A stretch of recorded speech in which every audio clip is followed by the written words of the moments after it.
Hi guys, நான் எங்கள் அக்காவுக்கு கல்யாணம்னு சொல்லியிருந்தேன்ல பாண்டிச்சேரியில். அங்கே வந்து திருவந்திபுரத்தில் கல்யாணம் நடந்துச்சு. ஸோ வந்தாச்சு. அக்கா கல்யாணம் 6 மணிக்கெலாம் முடிஞ்சிட்டு. ஸோ அது பக்கத்தில் இருக்கிறது என் தேவி அக்கா. ஸோ அந்த அக்காவை நான் அப்போ தான் பார்த்தேன். ஸோ ரொம்ப க்ளோஸ் ஆனவங்க. ஸோ அவங்களெல்லாம் என்னால் அவங்கள மறக்க முடியாது. ஸோ இதான் கோவில். எப்படின்னா கீழே இருக்க மூலஸ்தானம், இது வந்து மேலே இருக்க கோவில். ஸோ அது வந்து ஒரு 2வது நந்தவனம்னு சொன்னாங்க. ஸோ அது ஒரு வனம் தான். ஸோ அவர் கிருஷ்ணர் விளையாடுறதுக்கு போல். ஸோ அந்த காலத்தில் விளையாண்டுருக்காங்க. இது வந்து ராகு கேது பெயர்ச்சி இருக்கிறவங்களுக்கு வந்து அதில் காசு போட்டு போனால் சரியாகிடுமா. அது ஒரு பெரிய கிணறு மாதிரி இருந்துச்சு. ஸோ அந்த நாகம் இருந்தது. ஸோ இது வந்து மேலே இருக்க கோவில். கீழே தான் மூலாஸ்தானம் இருக்குது. இது வந்து மண்டபம். அந்த படியிறங்கி கீழே போகணும். ஸோ அப்படியே தாமரை பூ, துளசி மாலையெல்லாம் வாங்கிட்டு அப்படியே கீழே தான் இறங்கி வந்து வாங்கணும். ஸோ அதான் கோவில். அந்த கீழே இருந்தது தான் கோவில். ஸோ உள்ளார போய் பார்த்தா நல்ல பெரிய கோவிலாக தான் இருந்துச்சு திருவந்திபுரம். ஸோ இங்கேருந்து வரவங்களுக்கு அந்த பிரசாதமாக அந்த குங்குமம் தந்தாங்க. ஸோ நாங்கள் 7 மணிக்கே போனனால நான் பார்க்கல கோவிலை. சாமியை மட்டும் சும்மா பார்த்துட்டு வந்துட்டோம். அதோட கோவிலை சும்மா சுற்றி பார்த்துட்டு அப்படியே கிளம்பிட்டோம். ஸோ இது வந்து மேலே இருந்த கோவில். மேலே போய் பார்த்துட்டு அந்த ஒரு சாமியை ரொம்ப பிடிச்சிருந்துச்சி. ஸோ ஃபோட்டோ எடுத்துகிட்டு சரி இங்கே இருக்க சுற்றி பார்த்துட்டு அந்த லட்டுவெல்லாம் வாங்கி தின்னுட்டு ஸோ அப்படியே சுற்றிட்டு இருந்தோம். ஸோ ஒரு வழியாக திறந்துட்டாங்க. 8:30 மணிக்கு மேலே தான் திறந்தாங்க. அப்படியே ஒரு துளசி மாலையை வாங்கிட்டு எங்கள் அக்கா தேவி அக்காவோட நானும் போனேன். அக்கானா என் கூட பிறந்தவங்க இல்லை, அவங்க எனக்கு மேரேஜுன்னு சொன்னல அந்த அக்காவோட ஃப்ரெண்டு. இவங்க வந்து டீச்சராக இருக்காங்க. கவர்மெண்ட் எக்ஸாம் எழுதுறவங்களாம் சொல்லித்தராங்க. ஸோ அவங்களுக்கும் கலெக்டர் இல்லை டிசி இது மாதிரி போஸ்ட்டு கிடச்சா போயிடுவாங்க. ஸோ அப்படியே சாமி கும்பிட்டு வந்தாச்சு. பிரசாதமாக அந்த ரோஸும் அந்த துளசி மாலையும் கொடுத்தாங்க. சரி ஓகே, அப்படியே கிளம்பியாச்சு. ஸோ எங்கள் வர வழியில் அப்படியே மச்சானோட நல்லா வைப் பண்ணிக்கிட்டு அந்த பஸ்ஸில் வரும்போதே ஆடிக்கிட்டு பாடிக்கிட்டு தான் வந்தோம். ஸோ அவன் ட்ரெஸ் சேஞ்ச் பண்ணிட்டான். நாங்கள் நல்லா ட்ரெஸ் பண்ணிவிட்டு இங்கே சரி ஊருக்கு போகிறோம் தானே அப்படின்னு ட்ரெஸ் சேஞ்ச் பண்ணிட்டாப்புல. ஸோ இது வந்து பாண்டிச்சேரி பிரிட்ஜ். ஸோ அதை காட்டியிருந்தேன். ஸோ பஸ்ஸில் வரும்போது அப்படியே காட்டியிருந்தேன். ஸோ இப்போ வந்து நாங்கள் அரியாங்குப்பத்தில் இறங்கி வீராம்பட்டினம் அந்த பீச் சைடு இருக்க எங்கள் பெரியப்பா வீட்டுக்கு தான் போகிறோம். ஸோ பாண்டிய பெரியப்பா வீட்டுக்கு போயாச்சு. சிவா பெரியப்பா வீட்டுக்கு போகலன்னா அவங்க கோச்சி பண்ணிட்டு தான் அங்கே போகிறோம். ஸோ இந்த பிரிட்ஜ் அழகாக இருக்கும் பாருங்கள். ஸோ அவங்க ஒரு பையன் இருக்கான். சரின்ட்டு அந்த குட்டி பையனுக்கு தேவையானலாம் வாங்கிட்டு அப்படியே கிளம்பிடலான்ட்டு போனோம். ஸோ இதான் எங்கள் அண்ணன் காரு. அவர் ஒரு ராயல் என்ஃபீல்டு வச்சுருக்காரு. அதான் எங்கள் அண்ணன் வீடு. ஸோ மத்தியானத்து வீடியோலாம் எடுக்கலை. இது வந்து எங்கள் அண்ணன் அந்த பசங்களை வச்சு சொல்லிக் கொடுக்குறாங்க, ஒரு அனிமேஷன் கிளாஸ். ஸோ அந்த கேம் வச்சுலாம் சொல்லிக் கொடுப்பாங்க. ஸோ அதை வீடியோ எடுத்திருந்தேன். இது வந்து இதுலேயே எங்கள் அண்ணனுக்கு ஒரு 4 lakhsக்கு மேலே சேல்ரி கிடைக்கும்னு சொன்னாங்க.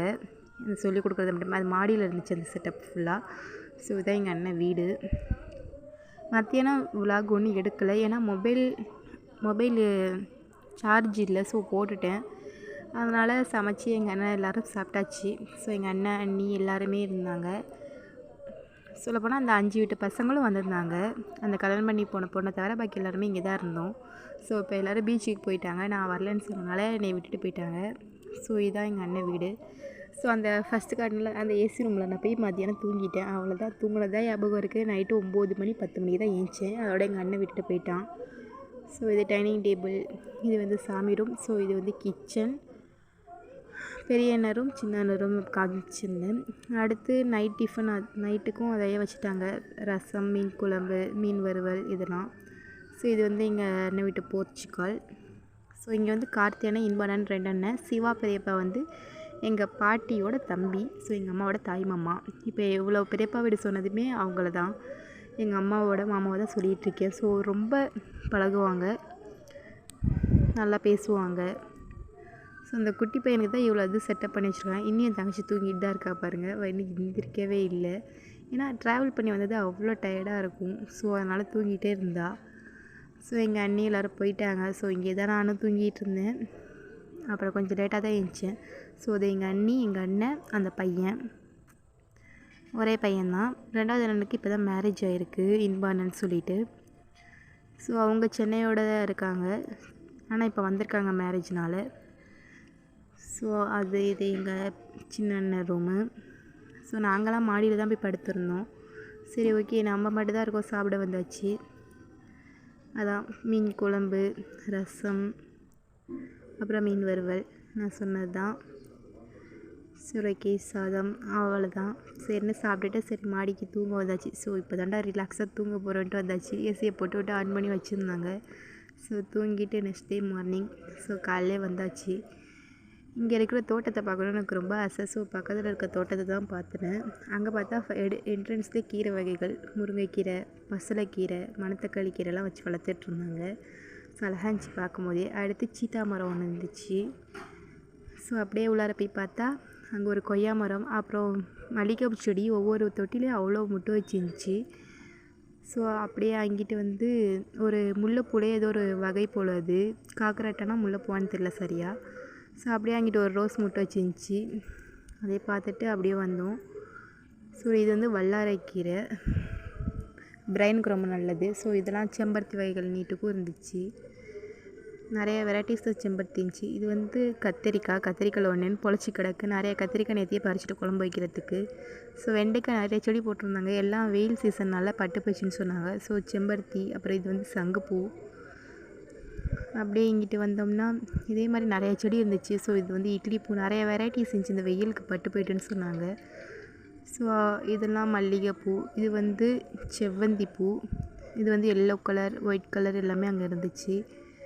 ஸோ பார்க்கவே அழகாக இருந்துச்சு. இது வந்து கருவேப்பிலை செடி, சின்னதுலேயே பூ பூத்துருக்கு பாருங்கள். ஸோ அது வந்து பாருங்கள் சாண்டல் கலர் ஹைபிஸ்கஸ் தான் அது. ஸோ அப்படியே அங்கிட்டு இருந்த கனகாம்பர பூச்செடிலாம். இது வந்து வாழை மரம் பாருங்கள், விழுந்து கிடக்கு, அதுலேயும் அந்த தார் விட்டுருக்கு.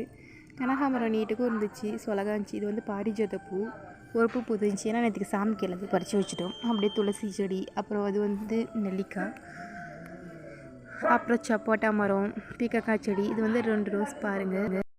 அந்த 2 ரோஸுமே அழகாக இருந்துச்சு. ஒன்று ஒயிட் கலர், ஒன்று வந்து லைட் பிங்க் கலர் இருந்துச்சு. 2 பூத்து இருந்துச்சு. சூருக்கு வரும்போது வச்சுட்டு வந்துட்டோம். அது வந்து மஞ்சள் சோளம்னு நினைக்கிறேன். ஸோ அதுவும் இருந்துச்சு. இது வந்து சப்போட்டா மரம். சப்போட்டா மேலே காய்ச்சிருந்துச்சி, மாடியில் ஏறி தான் படிக்க முடியும். ஸோ மாங்காய் மரமே நிறையா இருந்துச்சு. சப்போட்டாலாம் மேலே இருந்துச்சு. ஸோ அதனால் பறிக்க முடியல. பின்னாடி கொஞ்சம் வாழைக்கொல்லை இருந்துச்சு. ஏன்னா எங்கள் அண்ணன் மேரேஜ் எல்லாமே வாழை மரத்தில் உள்ள தாரெலாம் பறிச்சிட்டாங்க. ஸோ மாங்காய் இப்போ தான் பிஞ்சு வச்சு காய்ச்சிட்டு இருந்துச்சு. ஸோ 2 எடுத்து நாங்கள் அப்பயே பங்கு போட்டு சாப்பிட்டாச்சு ரூமில். ஸோ அப்படியே உள்ளார வந்துட்டேன். நெக்ஸ்ட் டே மார்னிங் இன்றைக்கி ஊருக்கு கிளம்பிடணும். ஸோ மார்னிங் ட்ரெயின் போச்சு. நான் நல்லா தூங்கிட்டோம் மாடியிலேயே. சுர வைக்கேன்ட்டு துணியெல்லாம் வாஷிங் மிஷினில் போட்டுட்டு அப்படியே அந்த தொட்டியில் உட்காந்து ஆடிட்டு இருந்தேன். அதோட ஒரு 11 மணி போல் அங்கே இருக்க அந்த கூல்ட்ரிங்க்ஸ் அண்ணன் போட்டான், அதை குடிச்சிட்டு மார்னிங் கிளம்பிட்டோம். இதுதான் எங்கள் சின்ன அண்ணன் ரூமு. நான் ஃபஸ்ட்டு காட்டாமல் போயிருப்பேன். நார்மலாக அதே மாதிரி தான். சரி ஓகேன்னு மத்தியானம் சரி இது இருக்கிறத போட்டு சாப்பிட்டுட்டு குருமா குழம்பு, உருளைக்கிழங்கு வச்சுருந்தாங்க, ரசம் பண்ணியிருந்தாங்க. ஸோ அதை சாப்பிட்டுட்டு கிளம்பியாச்சு பாய் சொல்லிட்டு. ஸோ எங்கள் அண்ணன் கார்த்தியன் தான் கார் எடுத்து வந்தான் விடுறதுக்கு. ஸோ அவங்க வந்தாங்க. அப்படியே எங்களை அரியாங்குப்பா பஸ் ஸ்டாண்டில் விட்டுட்டாங்க. ஸோ பஸ் ஏறி நாங்கள் அங்கே கடலூர் போயிட்டு கடலூர்லேருந்து ட்ரெயின் ஏறணும். ஸோ அங்கே எல்லா பர்ச்சேசிங் பண்ணியாச்சு. பின்ன பலாப்பழம், செருப்பு மட்டுமே நாங்கள் ஒரு 1000 ரூபாய்க்கு மேலே வாங்கியிருப்போம். ஏன்னா அங்கே இருந்தது எல்லாமே அழகாக இருந்துச்சு. ஸோ எல்லா செருப்பையும் வாங்கியாச்சு. ஸோ இதான் கடலூர் மார்க்கெட். ஸோ எங்களுக்கு தேவையான ஃப்ரூட்ஸ் அங்கே பாருங்கள், கொடுக்காப்பள்ளியெல்லாம் அங்கே விற்றுட்ருக்காங்க. எங்கள் ஊருக்கு வந்து நான் வண்டியாக பறித்து தருவேன். ஸோ இது வந்து ரயில்வே ஸ்டேஷனில் இந்த சென்னாமொழின்னு சொல்லிட்டு ஒரு சின்ன இறால் வகை, அதை விற்றுட்ருந்தாங்க, அழகாக இருந்துச்சு. ஸோ அதில் ஒன்று வாங்கிக்கிட்டோம். இந்த விசிறி ஃப்ரூட்ஸ் எல்லாம் வாங்கிச்சு. ஸோ அது எங்கள் சீப்பாக இருந்துச்சு. ஸோ அப்படியே வாங்கிட்டு பார்த்தா எங்கள் சித்தப்பு நின்றுட்டு இருந்துச்சு. பார்த்தா பாண்டிச்சேரிக்கே வந்துட்டார், மகளை பார்க்காத ஏக்கம் போல். சரி ஓகே, சித்தப்பட்ட ஒரு அட்டனன்ஸை போட்டுட்டு அவர் அப்புறம் கிளம்பிட்டு சித்தப்பு. ஸோ பாண்டிச்சேரி ஸ்டேஷனுக்கே வந்தது எங்களுக்கே ஆச்சரியமாக இருந்துச்சு. ஸோ அங்கே இருந்ததுலேயே ரொம்ப ஒரு வருஷம்னா அந்த ஒருத்தர் ஆக்சிடென்ட் ஆகிட்டார் ட்ரெயின்லேருந்து விழுந்தாதான். ஸோ அப்படியே ட்ரெயினுக்கு வந்தாச்சு. அப்படியே சிதம்பரம் அப்போ கொள்ளிடம் அடுப்பை காட்டினது. இது வந்து Mayavaram railway station. So Mayiladuthurai. என்னென்ன வாங்கினோம்னு எல்லாத்தையும் போட்டிருப்பேன். மாங்காய், அப்புறம் பைனாப்பிள், வாட்டர்மெலன், ஜாக் ஃப்ரூட், அப்புறம் 50-50 பிஸ்கட்ஸ், அப்புறம் டைரி மில்க்கே ஒரு 4-5 வருஷம் சாப்பிட்டோம். அப்புறம் வெள்ளரி பிஞ்சு, அப்புறம் அந்த குட்டி குட்டியாக நடக்கலையில் போட்டு மசாலா பண்ணியிருக்கோம்ல அது, அப்புறம் அந்த முறுக்குலையே கொஞ்சம் உடச்சி போட்ட மாதிரி இருக்கும் அது, அப்புறம் மேரி பிஸ்கட்ஸ் நிறையா நீட்டுக்கு வாங்கி தின்ட்டு தான் வந்தோம். வெஜ்ஜு பப்ஸு இது மாதிரி நிறையா வாங்கி தின்னோம். ஸோ அது லிட்டில் ஹர்ட்ஸ் குக்குரே என்னென்ன வேணுமோ எல்லாத்தையும் வாங்கி சாப்பிட்டாச்சு. ஸோ அப்படியே திருவாரூர் வந்துவிட்டோம். அப்படியே இந்த லிஃப்ட்டில் ஏறி மேலே இந்த கீழே இறங்கி ஒரு வழியாக வந்து சேர்ந்தாச்சு. ஸோ பஸ் ஸ்டாண்டில் உட்காந்துருந்தோம். அப்புறம் ரயில்வே ஸ்டேஷன்லேருந்து வந்து வீட்டுக்கு வந்துட்டோம்.